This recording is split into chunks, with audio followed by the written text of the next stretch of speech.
দেশের জনগণ আপনাদেরকে সংসদে পাঠিয়েছে দেশের উন্নয়নের জন্য। দেশে যেই কাজগুলোর দরকার, যে এলাকায় মহল্লায় রাস্তাঘাট নাই বা রাস্তাঘাট ভেঙে চুরে রয়েছে, এগুলো ঠিক করার জন্য, দেশটাকে কিভাবে উন্নত করা যায়। ঠিক আছে, যদি আপনারা সেই ৭১-এর সেই চেতনার ব্যবসা আবার সামনে আনেন, কি ফায়দা হবে? কোনো লাভ হবে? বলেন, কারো উপকার হবে? কারো দুইটিয়ার উপকার হবে? আপনারা সংসদে গেছেন জনগণের কল্যাণে কাজ করার জন্য। যদি আপনারা এসব আলবদল রাজাকার নিয়ে খেলে সারা জীবন আলোচনা করেন, এতে কি হবে বলেন?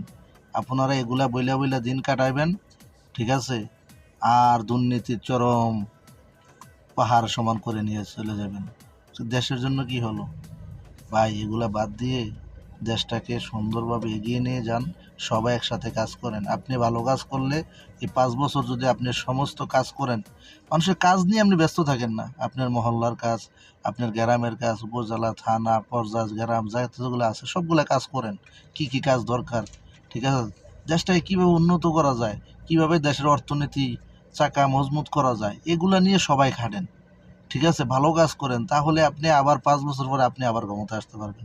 এইভাবে দেশ এগিয়ে নিয়ে যেতে হবে। আমরা যদি সেই ৭১-এর ট্যাবলেট, ঠিক আছে, সেই অমুকে রাজাকার, অমুকে আলবদর, অমুকে এই অমুকে সেই, এগুলো নিয়ে পইরা থাকি, দেশের জনগণের চাইরানা ফায়দা হবে না।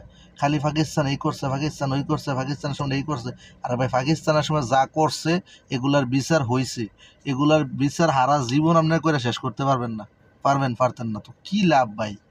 কোন এগুলা বাদ দেন, যা হয়ে গেছে পাকিস্তান, হেরা হাইরা যে যা হয়েছে, হেগর দেশ এত উন্নত হয়েছে, এত শক্তিশালী দেশ হয়েছে, আমরা পারছি সেটা হইতে পারি নাই। তাই আমাদের উচিত, ঠিক আছে, এইসব ভুলে যাই আমরা দেশটাকে কিভাবে ডেভেলপ করুন যায়, দেশটাকে কিভাবে এগিয়ে নেওয়া যায়, অর্থ সম্পদ বাড়ানো যায়, সেই চিন্তাভাবে কাজ করতে হবে। এগুলা হইলো মেন, ঠিক আছে। এসব আবে যাবে বুদ্ধি বাদ দিয়ে ভাই, সংসদে গেছেন, আপনারা উন্নয়নের কথা বলেন, কাজের কথা বলেন, এই কাজটা করতে হবে, এইভাবে করতে হবে, ওইভাবে করতে হবে, তাহলে দেশের উন্নয়ন হবে। ঠিক আছে, অমুক আরেক দলের শেষ করে এলামো, হেরে খাইয়ালামো, হেরে এই করবো, এটি কইরা ভাই দেশ কিচ্ছু হইতো না, দেশ আর পিছিয়ে যাবে। সবাই ভালো থাকবেন।